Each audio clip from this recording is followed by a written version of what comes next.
옆사람하고 인사합니다. 잘 오셨습니다. 네, 한 번 더 인사합니다. 하나님이 하십니다. 네.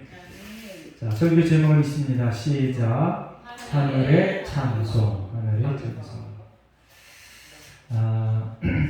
이제 우리가 그 사람들을 만나면서 대화 속에서 그리고 말 속에서 그 사람의 그 종교가 뭔가를 알 수 있는 그러한 그 단어들이 있습니다. 그 중에 대표적인 게 할렐루야예요. 할렐루야. 이제 성도들이 기쁜 일이 있을 때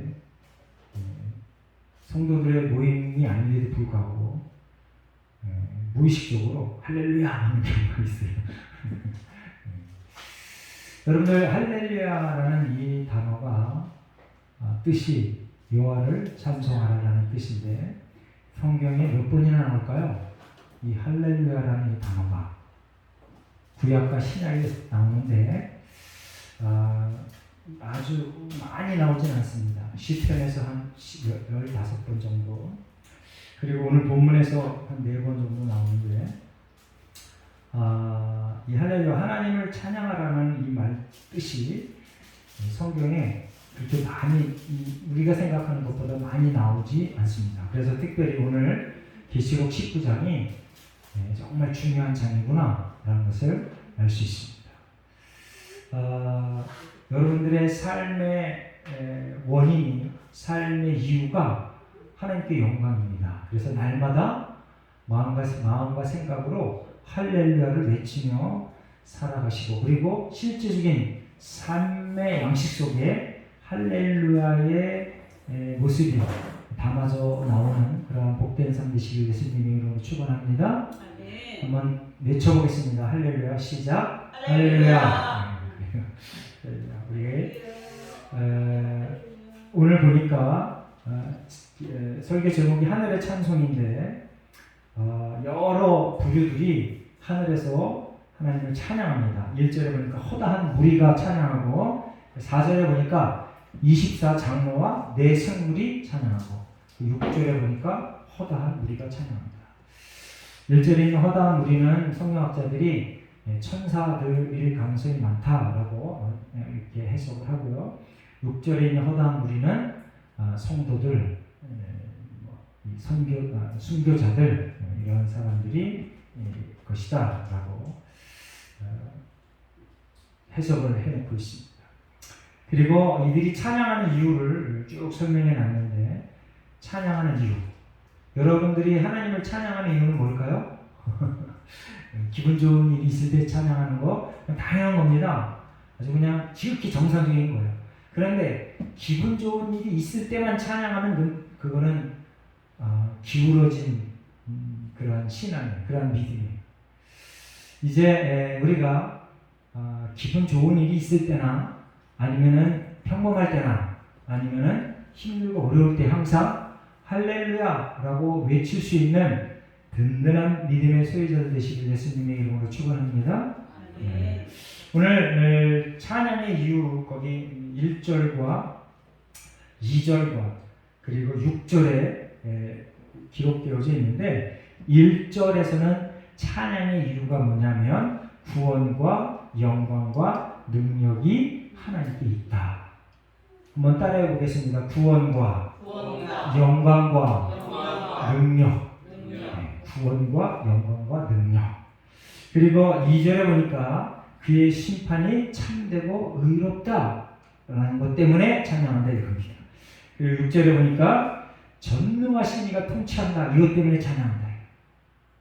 그러니까 우리가 여태까지 생각했던 평범한 성도들, 교인들이 생각했던 그 찬양의 내용하고는 이렇게 좀 거리가 있는 것 같은 그런 느낌이 들어요.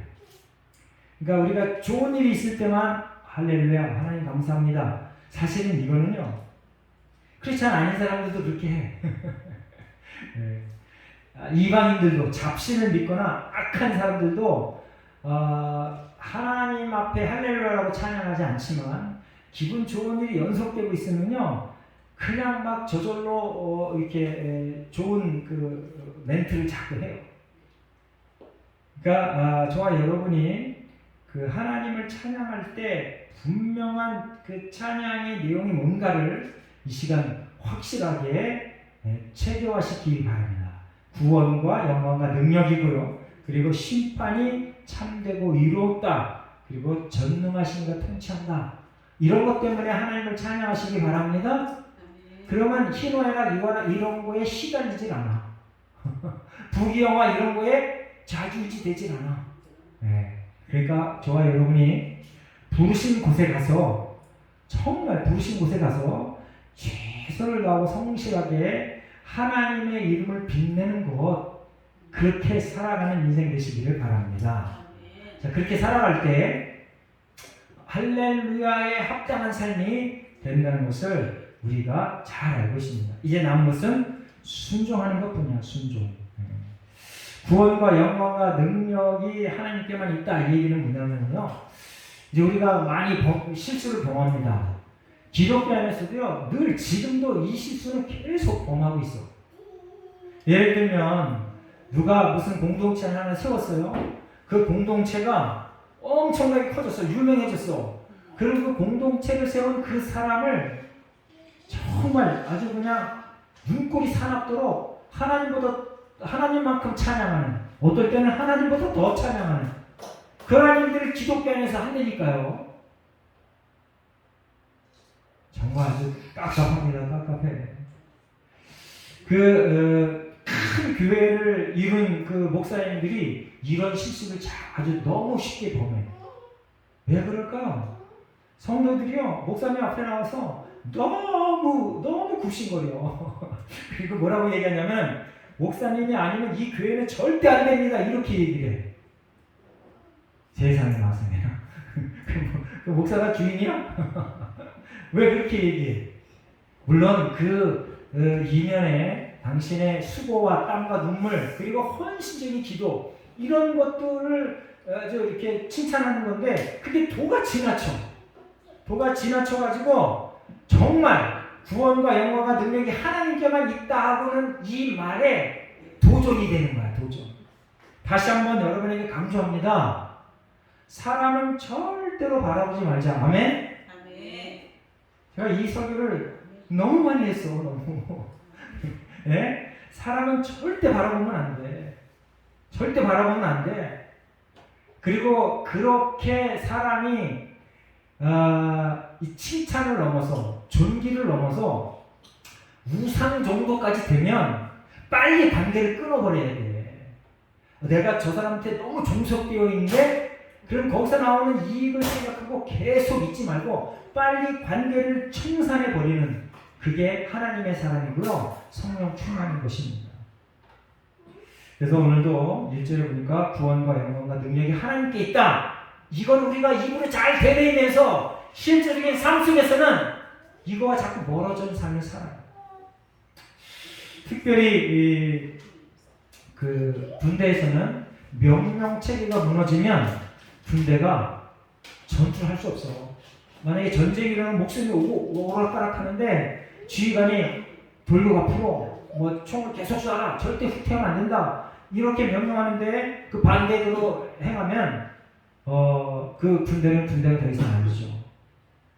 그럼에도 불구하고 이제 그 군대 안에서 그 군대가 그 부정부패가 있기가 너무 쉬워요. 너무 쉬워. 그래서 옛날에는 뭐 누구 아버지는 똥포요 그러면서 막 그 이상한 노래 있었잖아요. 그러면서 저기 막 중령은 어떻고 대령은 어떻고 뭐 이런 그 노래가 있었습니다. 그 정도로 이 명령 체계에 있는 조직은 사실은 그 최고의 명령권자의 그 선과 악의 상태에 따라서 그 전체 조직이 망가질, 그리고 흥할 그런 가능성이 많아져요. 그래서 하나님은 성도들에게 뭐라고 기도하라고 하냐면, 최고 통치권자를 위해서 기도하라고 하나님께서 늘 우리에게 부탁합니다. 성경을 가르칩니다. 여러분들이 속해 있는 작은 공동체 최고 지도자나 아니면 나라의 최고 지도자, 그리고 전 세계의 모든 국가의 최고 지도자를 위하여 기도해 주시기 바랍니다. 저들이 정말 구원과 영광과 능력이 하나님께 있다라는 그 명제하에 순종하게 해주십시오 라고 기도해야 돼요. 특별히 명령 체계 속에 살고 있는 사람들은 이 기도를 많이 해야 돼요. 내 상관이 정말 구원과 영광과 능력이 하나님께만 있다라고 고백하게 해주세요. 물론 기독교인이 아니면 선하고 착하고 합리적인 생각을 하게 해주세요. 그런 결단을 내리게 해주세요. 기도하시기 바랍니다. 그리고 더 중요한 기도, 하나님을 믿게 해주세요. 그 기도를 해야 됩니다. 자, 이제 구원과 영광과 능력이 하나님께 있다라고 하는 이것은요, 무엇을 전제하냐면요, 하나님이 주인이시다, 하나님이 창조주이시다라는 것을 전제하고 있습니다. 그리고 예수가 구세주이시다, 예수가 그리스도라는 걸 전제하고 있고요, 성령 하나님께서 우리의 모든 것들을 다스리고 있다는 걸 전제하고 있습니다. 그래서 성부, 성자, 성령 삼위일체 되신 하나님께서 주인이시다는 걸 전제하고 있는 거예요. 여러분들, 저와 여러분, 그리고 저와 여러분이 생각하고 있는 모든 부류의 사람들 다 주인이 누구라고요? 하나님. 그리고 심지어는 우리가 이제 남과 북이 가린 지 수십 년이 지나서 이제 거의 이제 1세기에 가까워지고 있는데, 북한의 지도자를 세우신 분이 누구예요? 하나님이에요, 하나님. 야, 이건 정말 하나님 너무하시죠? 어떻게 세워서 몇십 년 동안 악한 짓을 계속하게 그냥 참고 계시나. 그럼에도 불구하고 하나님이 그런 걸 하셨다라는 것을 인정하시기 바랍니다. 하나님은 무슨 일이든 다 할 수 있어. 우리가 생각하던 악한 일이든, 우리가 생각하고 있던 저건 너무 악해, 우리가 생각하던 저건 너무 선해, 우리가 생각하던 저건 너무 상식밖이야, 이런 일들도 하나님께서 주관하실 수 있다는. 그래서 구원과 영광과 능력 모든 게 하나님께 있다라고 찬양하고 있는 겁니다. 그 2절에 보니까 그의 심판은 참되고 의로운지라 라고 찬양한다 했어요. 여러분들, 하나님의 결정과 하나님의 이끄심에 절대 순종하시기 바랍니다. 그게 뭐냐면 늘 감사와 회개야. 회개와 감사가 하나님의 주권에 절대 순종하는 거야. 이제 내 형편이 조금이라도 흐트러지면 하나님 왜 그러세요? 이런 사람들이 있어요. 그리고 정말 조금이라도 좋으면 아이고 그렇지, 역시 하나님이야, 이러는 사람이 있어요. 그 믿음은 정말 어린애 같은 믿음. 자, 로마서 9장 20절 말씀 앞에 보고 한번 읽어보겠습니다. 로마서 9장 20절 함께 있습니다. 앞에 보고 시작. 이 사람아, 내가 누구이기에 감히 하나님께 반문하느냐? 지음을 받은 물건이 지은 자에게 어찌 나를 이같이 만들었느냐 하겠느냐. 하나님께서 하나님이 하시는 심판은 참되고 의롭다. 이게 우리가 조금 아까 살펴봤던 것처럼 전지전능하시기 때문에 그래. 모든 걸 다 아시기 때문에 그래. 창조주이시기 때문에 그래. 심판자이시기 때문에, 구세주이시기 때문에. 그렇기 때문에 하나님의 결정, 최후의 심판의 결정은 더 이상 뭐 말할 것도 없고요. 지금 현재 우리 삶을 결정하는 그 결정도 감사하며 따라가야 된다. 찬양해야 된다. 이런 소리입니다. 그래서 이제 사람이 살아가는 그 모습이 다양합니다. 다양해. 내가 정말 하나님 앞에 열심히 기도해도 그 삶이 부귀영화랑 편리랑 먼 사람이 너무 많아. 우리 기독교인, 이제 대한민국에 한 1000만 기독교인이라고 그러는데 1000만 기독교인이 하나같이 다 매일매일 하나님 잘 먹고 잘 살게 해주시는 기도는 끊이지 않습니다. 하나님 제발 좀 하면서 잘 먹고 잘 살게 해주세요. 집도 좋고 차도 좋고, 내가 사업하면 사업도 잘 되고 직장 생활하면 뭐 승진도 빨라지고 연봉도 높고, 이런 기도는 끊임없이 계속합니다. 그럼에도 불구하고 성도들이 특별히 넌 크리스찬들보다 월등하게 잘 살지 않아. 왜 그래? 이거 참 희한하죠? 놀라운 일이죠. 그 왜 그러냐면 하나님은 우리를 너무 잘 아셔. 그리고 이 땅에서 우리를 가장 적절하게 인도하셔. 그래서 지금 형편에 맞는 그러한 그 하나님의 인도하심을 늘 감사하는, 늘 순종하는 그러한 것을 확인하시길 원하셔. 그래서 여러분들의 삶의 현장에서 하나님 앞에 믿음을 보여줘야 돼. 아멘? 그래서 믿음을 이끌어내는 하나님의 작전, 하나님이 이끄시는 거예요. 그러니까 저와 여러분이 어떠한 상황이든지 간에 늘 하나님의 심판, 하나님의 결정, 이것에 대하여 늘 감사하시는 복된 인생 되시길 예수님의 이름으로 축원합니다. 자, 에스겔서 11장 5절에 보면 우리의 마음을 잘 아신다. 그리고 요한복음 2장 25절에 보면 사람의 속에 있는 것을 아신다. 그리고 요한일서 3장 20절에 보면 마음을 아시고 모든 것을 아시기 때문에 하나님의 심판은 참되고 의롭다라는 겁니다. 그러니까 하나님은요, 겉모양을 보고 심판하시는 게 아니에요. 그러니까 모든 걸 다 총동원하여 가장 적절한 결정을 내리시고 이끄신다. 아멘? 아멘.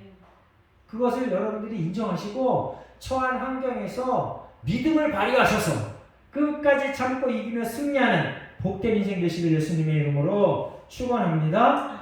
아멘. 2절에 자기 종들의 피를 그 음녀의 손에서 갚으셨도다. 할렐루야. 하나님께서 자기 종들의 피를 그 음녀의 손에서 갚았대.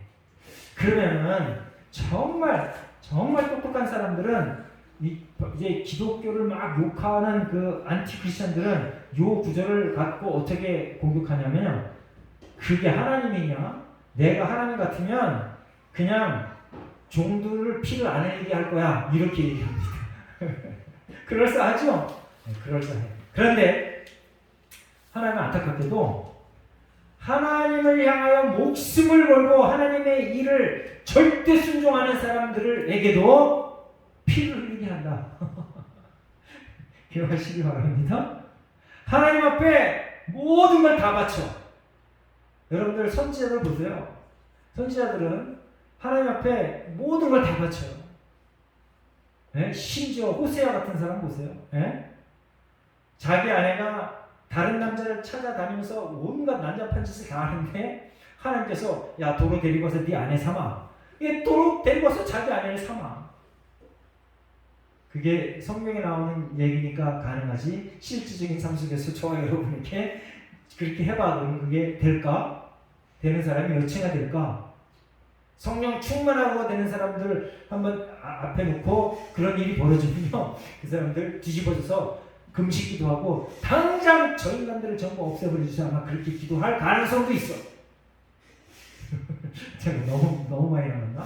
어쨌든 그 하나님 앞에 부르심을 받고 절대 순종하는 사람들의 삶 속에 늘 우리가 상식적으로 생각하고 있는 편리가 아주 그냥 보장되어 있어서 계속 이어진다라는 성경 구절은 어디도 없습니다. 어디도 없어요. 오늘 보니까 자기 종들의 피를 그 음녀의 손에서 갚았다. 자기 종들이 피를 흘리게 보고 계신다는 거예요. 이 얼마나 참 안타까워. 예? 내 아들과 딸들이 고생하는 걸 하나님께서 그냥 보고 계신다는 거예요. 용인하고 계신다는 거예요. 왜 그래? 결국 훈련과 연습과 그 과정을 통하여, 연단을 통하여 하나님 앞에 온전한 헌신, 그리고 온전한 경건, 거룩함을 이루어내고자 자기가 사랑하는 그 아들, 딸들의 믿음을 더 돈독하게 하기 위하여 그러한 혹독한 시련을 용인하신다. 아멘. 정말 기억할 것은 반드시 우리를 이기게 하신다라는 것입니다. 하나님을 놓지 않고 끝까지 붙들면 우리가 승리한다. 아멘. 바로 그 얘기가 전장 18장 얘기고요. 오늘 19장에는 그렇게 승리한 모든 이들이 하늘에서 찬양하는 거예요.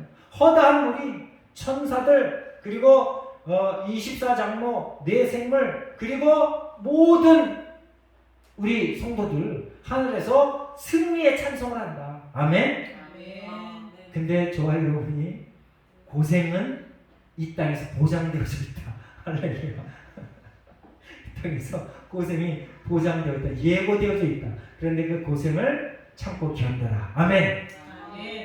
한번 따라해보세요. 나는 이긴다. 나는 참는다. 그래, 이걸 하라고 성경이 계속 강조해요.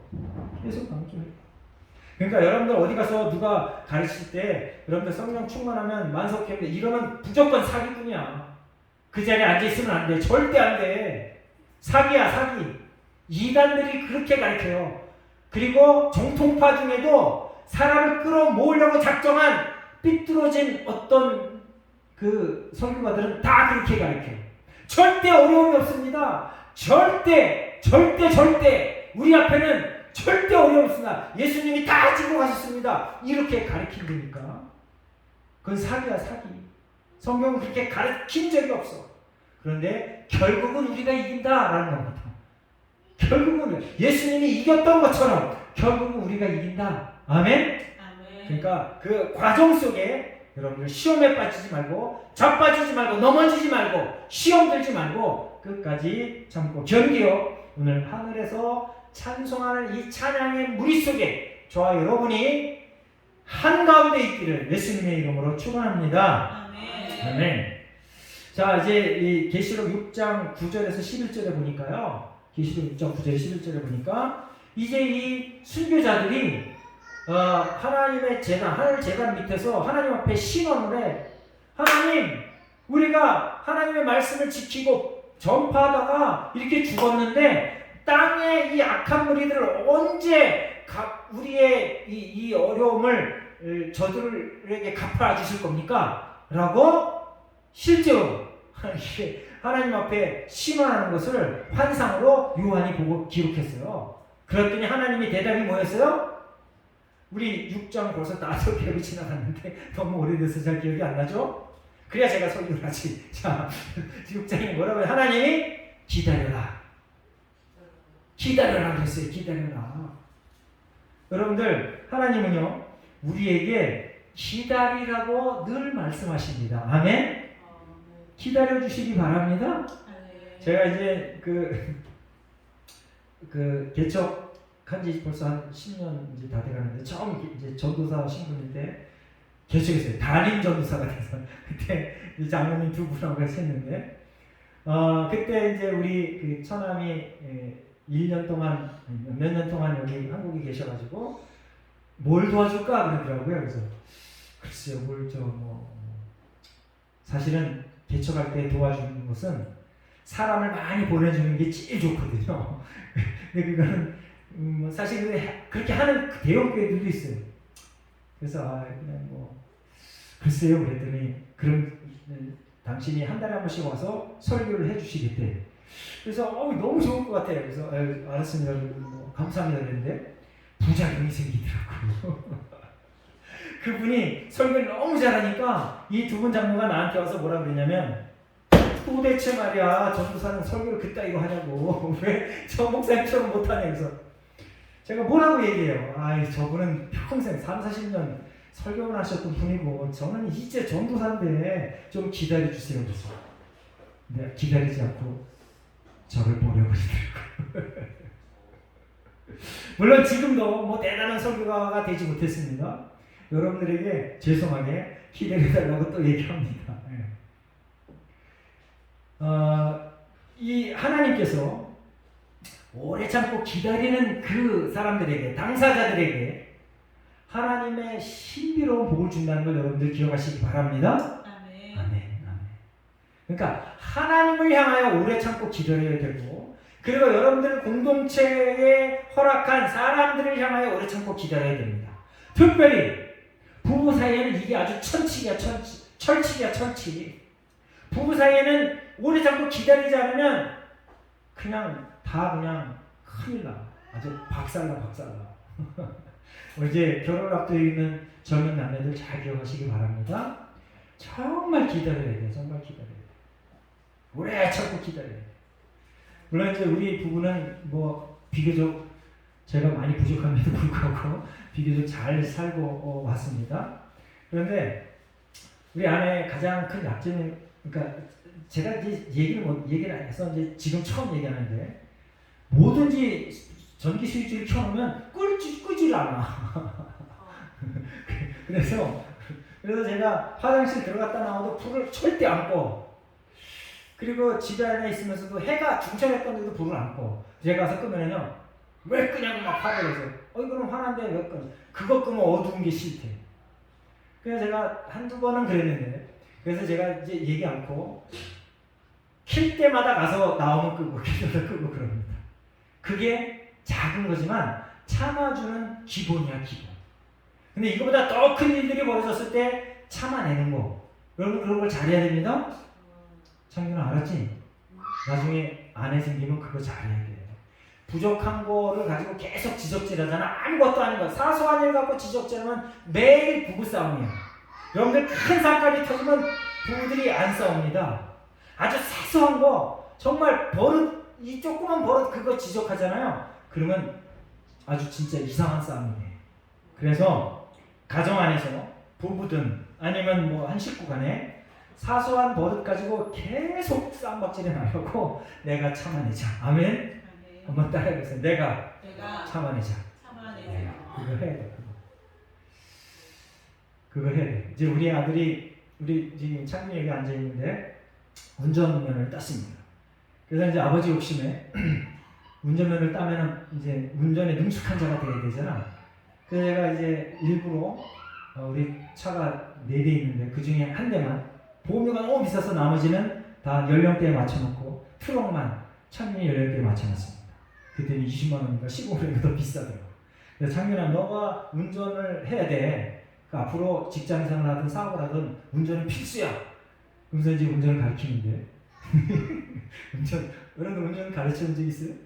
운전을 가르치면요, 가르치는 사람의 말대로 이 운전을 배우는 사람이 절대 순종하지 않아. 막 신경질을 막 내. 창민이가 제가 이제 막 잔소리하니까 제가 알아서 할 테니까 냅둬요, 막 이런 식으로 얘기해. 그래서 제가 속으로 얼마나 섭섭하고 아주 괘씸했는지, 그래 네가 알아서 해라 라고 이제 그냥 그리고 말긴 했는데, 여러분들 운전은요 왜 그러냐면 목숨이 오락가락해. 그래서 또 예민한 거야. 근데 일반적인 삶 속에서 그 사소한 일을 가지고 계속 티격태격하면 힘들어져요. 그 사소한 일은 그냥 넘어가자. 아멘? 제가 이렇게 얘기했지만 저도 그렇게 잘 안 돼. 정말 안 돼. 그런데 성경은 사소한 일은 그냥 넘어가자. 기다려라. 잠시 기다려라. 아멘? 하나님께서도 목숨을 바쳐서 하나님 앞에 헌신하고 충성한, 실제로 죽어서 순교해서 하늘나라에 간 그분들이 하나님 원수 빨리 갚아주세요라고 하는데도 기다려라 그랬어요.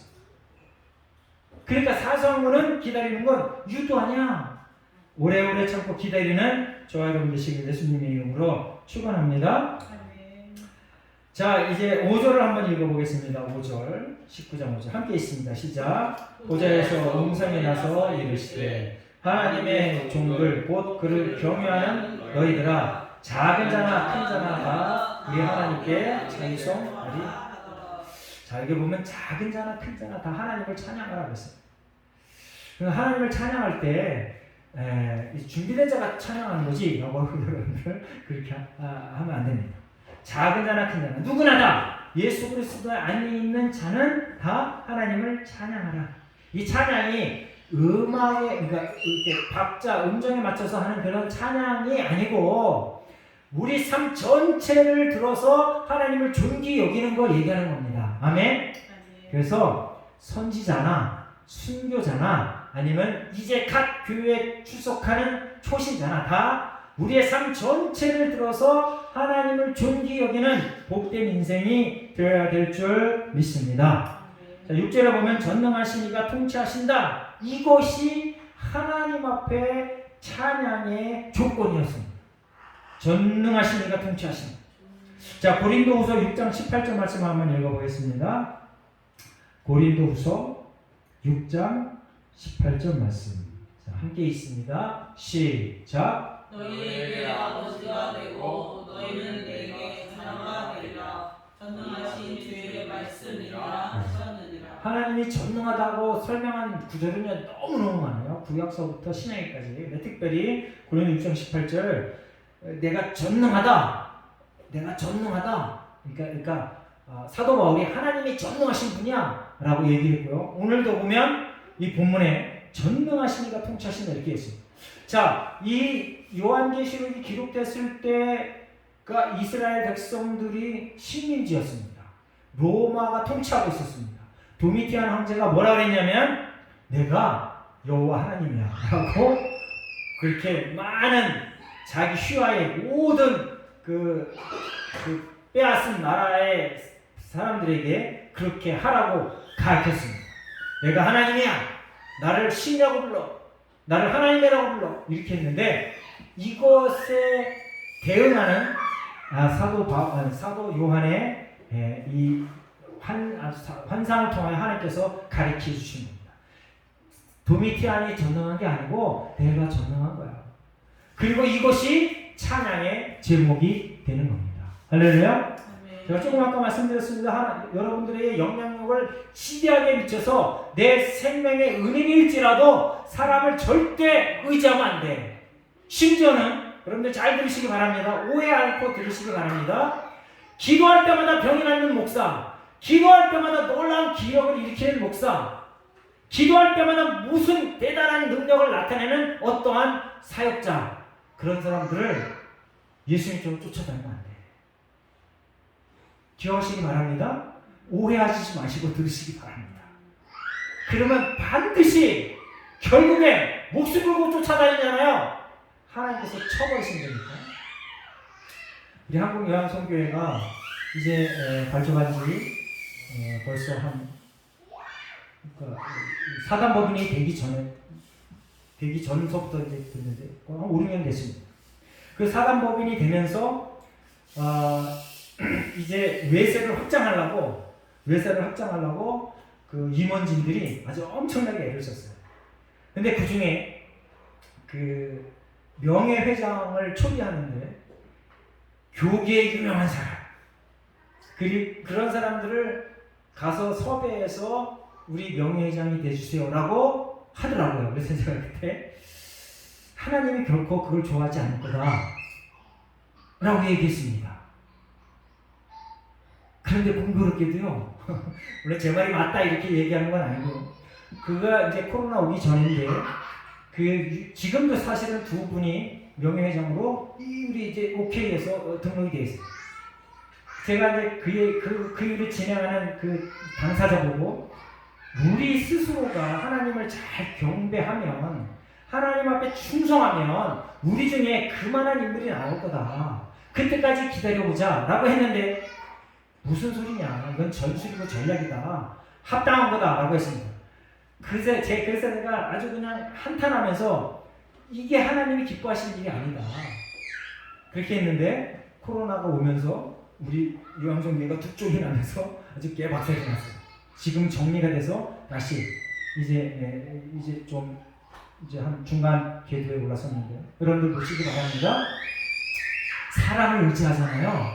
그럼 하나님께서 본보기를 보여주신다니까요. 본보기를.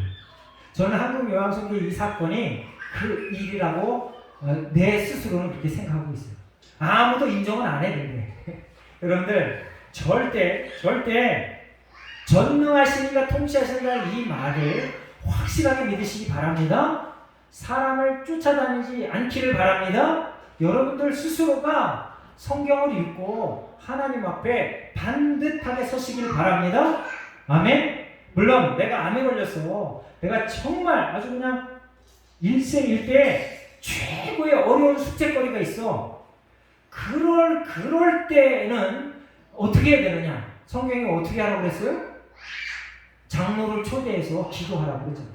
장로가 거기에 장로는 지금의 목회자들을 얘기하는 겁니다. 그럴 때 성경에서 가르친 대로 그렇게 하는데, 그런데 상시적으로 늘 아주 일상적으로 사람을 쫓아다니면 여러분들 큰 해를 당한다는 것을 성경이 가르치는 거예요. 여러분들 기억하시기 바랍니다. 여러분들 이 하나님의 영광을 가리우는 작은 일일지라도 하나님께서 반드시 보응하신다는 것을 여러분들 기억해야 됩니다. 이제 이 하늘의 찬송이라는 설교 제목으로 오늘 설교를 하고 있는데, 찬양의 이유가 구원과 영광과 능력이다. 그리고 그의 심판이 의롭다. 그리고 전능하신 이가 다스린다. 이게 찬양의 이유야. 찬양의 이유. 그런데 우리 대한민국 교계의 대부분의 사람들은 얄팍하게 내가 뭘 얻어냈을 때 할렐루야 그래. 내가 뭘 유명해졌을 때 할렐루야 그래. 물론 그것도 뭐 아주 나쁜 건 아닌데 그렇게만 계속 해왔기 때문에 병들어 있는 거예요. 병들어 있는 거예요. 찬양의 근본 이유가 구원과 영광과 능력이 하나님께 있다. 그리고 하나님의 심판은 참되고 의롭다. 그리고 전능하신 이가 통치하신다. 이것이 찬양의 이유면은 우리의 삶과 형편에 관계없이 늘 하나님을 찬양하는 거야. 아멘? 이게 정말 중요한 겁니다. 이 훈련이 돼 있지 않으면 더 이상의 부귀영화가 의미가 없는 거야. 더 이상의 편의가 의미가 없는 거야. 이제 하늘의 찬송이 울려 퍼지는데, 하늘의 찬송이 울려 퍼지는 이 이유가 이겁니다. 저 여러분이 구원과 영광과 능력, 그리고 하나님의 심판이 참되고 의롭다. 그리고 전능하신 이가 통치하신다. 이게 우리 삶의 기쁨이고 찬양의 이유가 되시기를 예수 그리스도 이름으로 축원합니다. 아멘. 아멘. 기도하겠습니다. 하나님 감사합니다. 오늘도 우리를 부르셔서 하나님을 찬양케 하시니 고맙고 감사합니다. 하나님을 예배케 하시니 고맙고 감사합니다. 하나님, 이 시간 우리가 결단합니다. 승리하는, 우리에게 승리를 주시는 것에 감사합니다. 우리에게 구원을 주신 것에 감사합니다. 우리에게 능력을 주신 것에 감사합니다. 하나님, 이제 우리에게 승리 주시고 구원 주시고 능력 주신 것에 감사하며 성도답게 아름다운 삶을 살아내게 하여 주시옵소서. 하나님께 영광이 되게 하시고 모든 믿는 자들과 안 믿는 자들에게 본이 되는 복된 삶을 살겠습니다. 다짐합니다. 하나님, 힘과 용기와 능력을 허락해 주시옵소서. 감사드리며 예수님의 이름으로 기도합니다. 아멘. 아멘.